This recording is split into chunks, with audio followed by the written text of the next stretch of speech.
આજ રોજ તારીખ 16/8/2024 રોજ અડાજણ પોલીસ સ્ટેશન પીસીઆરને કોલ મળે કે સંત તુકારામ સોસાયટી પાસે એક માજી બેઠેલા છે જે તેમનો દીકરો તેમને હેરાન પરેશાન કરતો હોય તેથી ઘરેથી નીકળી ગયા હતા। ત્યારબાદ પીસીઆર ગાડી પોસ્ટે લાવીને સોંપતા માજીની પૂછપરછ કરતા પોતાનું નામ યશોદાબેન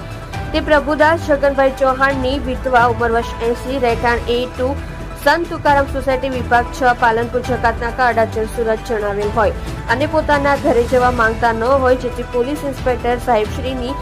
સૂચના મુજબ માજીને શેલ્ટર હોમ અલથાણ ખાતે સહી સલામત સોંપેલ છે।